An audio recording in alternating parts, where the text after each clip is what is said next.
ये कान खोलकर सुन लो, अभी आरएसएस के संचालक जनाब डॉक्टर मोहन भागवत साहब ने कहा हम 15-20 सालों में भारत को अखंड भारत बनाएंगे।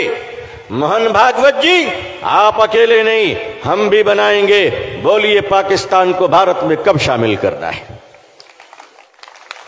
बोलिए बांग्लादेश, श्रीलंका, मालदीव, पहाड़ के ऊपर भूटान, ये लेफ्ट साइड में नेपाल, अफगानिस्तान को भारत में कब शामिल करना है? हम तो चाहते हैं कि लाहौर और कराची भारत का हिस्सा बन जाए ताकि कोलकाता से ऑटो लेकर रांची जा सके। कराची से परिष्कार और साफ लफ्जों में पूछना चाहता हूं, हिंदू राष्ट्र का मतलब क्या है? ये आपको बताना चाहिए।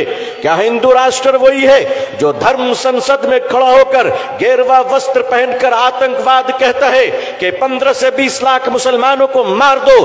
क्या हिंदू राष्ट्र वही है कि लखनऊ का एक योगाधारी बाबा कहता है मुसलमानों के घरों में उनकी औरतों की इज्जत लूट दो? मैं उत्तर प्रदेश के सरकार का शुक्रिया अदा करता हूं कि योगी सरकार ने उस पाखंडी को गिरफ्तार किया। आपने बहुत अच्छा काम किया है, बहुत अच्छा काम किया है।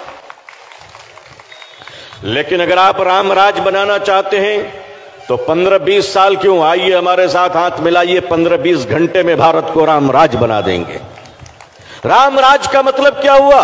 जहां एक कुत्ता भी भूखा ना सोए, जहां किसी पर अत्याचार ना हो, जहां किसी पर जुल्म ना हो, जहां किसी की मॉब लिंचिंग ना हो। राम राज का मतलब क्या है? जहां मिलावट ना हो, जहां दवाओं के नाम पर नकली दवा ना दी जाए।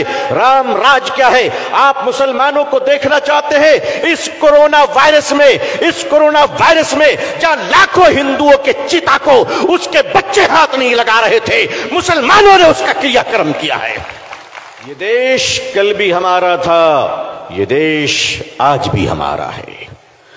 कुछ लोग मरने के बाद दरिया के पानी में बह जाते हैं, हम मरकर भी कब्र में लेटकर भारत की रक्षा करते हैं। तुम्हारे अंतिम संस्कार हम करें, तुम्हारे चिता को अग्नि हम दें और तुम हमारे घरों को बुलडोजर से तोड़ते हो। भारत संविधान से चलेगा, बुलडोजर से नहीं चलेगा। कि दिलों में अब कोर्ट की इज्जत नहीं है। अरे हमसे पूछो, बाबरी मस्जिद तुमने छीन लिया, हमने सीने पे पत्थर रखकर कोर्ट के फैसले का सम्मान किया है। हम कोर्ट के फैसले मानते हैं तो मस्जिद को भी दे देते हैं, बर्दाश्त कर लेते हैं। आप बुलडोजर चलाते हो तो ऑनरेबल सुप्रीम कोर्ट के ऑर्डर की भी इज्जत नहीं करते। ये देश कहां जा रहा है? आज लीटर 200 रुपए भी हो जाए, कहते हैं मुसलमानों की दुश्मनी में कबूल कर लेंगे। आज अजान पर बात आ गई। मैंने देखा एक न्यूज चैनल की बेचारी हमारी बहन हल्दीराम में जाकर कह रही कि तुम्हारे पैकेट में उर्दू क्यों लिखा हुआ है।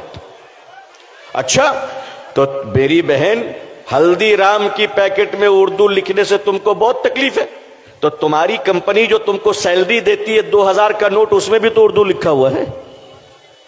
अरे भाई है कि नहीं है? अरे नोट में भी तो, नोट को भी छोड़ दो। आज इनको अजान से तकलीफ है, कहते हैं अजान क्यों हो रही है? अजान आज पहली बार हो रही है। अरे अजान है तो भारत जिंदा है, भारत जिंदा है। और अजान से तकलीफ है तो आज भारत के कई करोड़ हमारे हिंदू भाई अरब के देश में रहते हैं, सुबह से शाम तक अजान सुनते हैं, उनको कोई तकलीफ नहीं होती है। वो अजान सुनते कि नहीं सुनते? वो अजान सुनते, मगर रियाल मिले तो अजान कबूल है, दिनार मिले तो अजान कबूल है, दिरहम मिले तो अजान कबूल है। भारत आते ही पता नहीं कान में अजान से तकलीफ क्यों होने लगती है।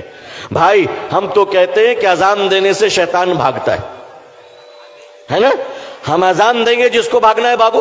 आपका हिंदू राष्ट्र बाबा साहब अंबेडकर के संविधान को नहीं मानता, अगर आपका हिंदू राष्ट्र भारत के वंचित बहुजन समाज, दलित समाज को अगर स्वीकार नहीं करता है, उन्हें सम्मान नहीं देता है, तो भारत का मुसलमान भी ऐसे हिंदू राष्ट्र को स्वीकार नहीं करता है। लो, हम अपने धर्म की भी रक्षा करेंगे और इस देश की भी रक्षा करेंगे और देश के हिंदू भाइयों से प्यार करते हैं, करते रहेंगे।